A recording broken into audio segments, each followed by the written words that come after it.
Welcome back to the Explainer, Focused Learners. Today, we're opening up a deeply concerning file. We're investigating a highly alarming pattern of behavior that was meticulously documented on a single, fateful day, July 10, 2026. This time around, we're unpacking the EMToast files, specifically looking into the bizarre and totally contradictory phenomenon of a sun-worshipping Dracula. Together, we're going to look at the primary sources, the real-time pandemonia, and see what we can uncover. So, our investigation kicks off with this primary evidence. It's a direct quote from the EMToast staff, and it represents a barrage of desperate, one-sided pleas directed at the legendary vampire.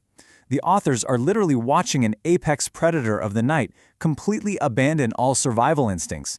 Their genuine bewilderment? Well, that's our first big clue that something is terribly wrong here.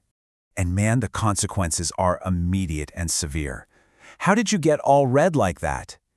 Just think about the medical reality of what's being reported here for a second. We are analyzing a vampire who has sustained a severe sunburn. The basic biology of the undead is being tested, and the physical symptoms are manifesting right before the narrator's eyes. Which leads us to the most chaotic fragment of all. Dancing in a top hat in the sunlight? Okay, let's dive into this. We're transitioning from these chaotic fragments of panic into a highly structured investigation of Dracula's incredibly reckless behavior. To make sense of all this madness, here is our agenda. First, the daylight dancing incident. Second, questionable sunset purchases. Third, buying Dracula by the pound. Fourth, the EMToast universe context. And finally, reaching the 600th birthday. Let's start with Section 1. The Daylight Dancing Incident, July 10, 2026. Now, this timeline maps out absolute madness. All of these posts, Dracula, are you serious right now? Dangerous Dracula dancing in the daylight and sun worship in Dracula, they were all published on the exact same day, July 10, 2026. The sheer volume of these publications really shows a flurry of real-time panic. The situation escalated in a matter of hours, with Dracula going from a mere sun enthusiast to someone actively endangering himself in broad daylight. Right in the middle of this daytime dancing incident, the eyewitness account gives us this incredibly bizarre piece of data. Hey, Dracula, leave them kids alone. All in all, we're all just... forget about it. The author trails off, abandoning a literal Pink Floyd reference. Actually, scratch that. What we're actually seeing here is an eyewitness desperately trying to process Dracula interacting with what they assume are the children of the night, while he is out dancing. It's this surreal collision of classic vampire lore and 1970s progressive rock. Moving on to Section 2, questionable sunset purchases. A dangerous hobby. $9. Seriously, just $9. That is the remarkably low, highly specific price tag for Dracula's favorite sunset paintings. The EMToast author found this in a very real local newspaper advertisement. It shows us that Dracula's obsession wasn't just a sudden whim, right? He was actively acquiring sunset art on a budget, fueling this dangerous new hobby for less than the cost of a movie ticket.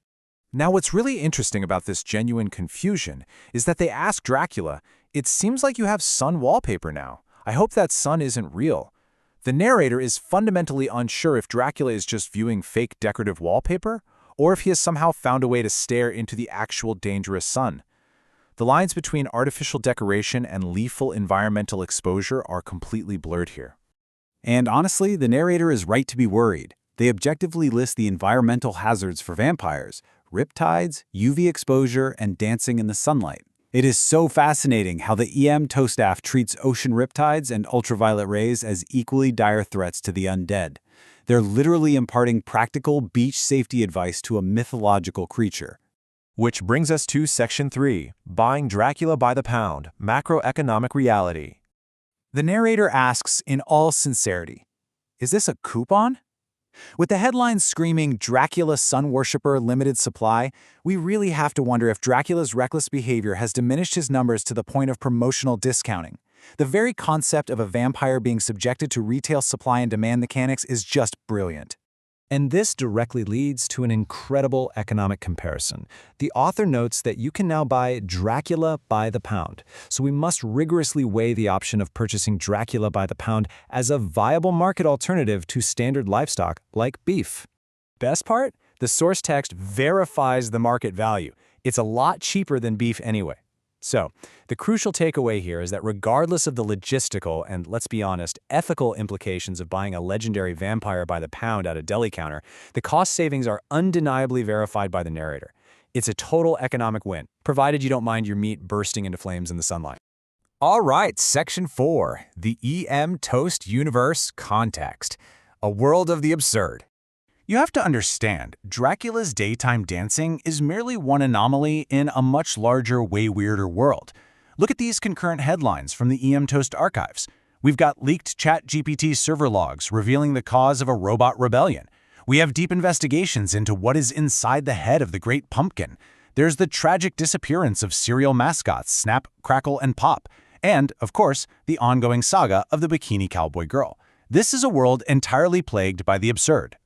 And this brilliantly illustrates the underlying logic of the EMToast universe.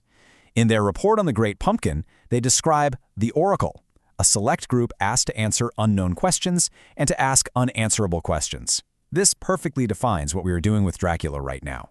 The EMToast authors are observing an unanswerable situation, a vampire tanning, for crying out loud, and they're just trying to apply logic to it.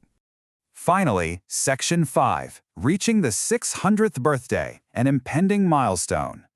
Let's review the steps real quick and see how this risk escalated. Step 1. Dracula starts small, acquiring sunset paintings for $9. Step 2. He physically interacts with the light, developing a red sunburn. Step 3. Complete and utter abandonment of caution, dancing in the daylight in the top hat. It is a step-by-step narrative arc of spiraling madness. And all of this is threatening a monumental impending milestone, 600. The narrator explicitly asks Dracula, "How are you going to make it to your 600th birthday in a few years if you keep this up?"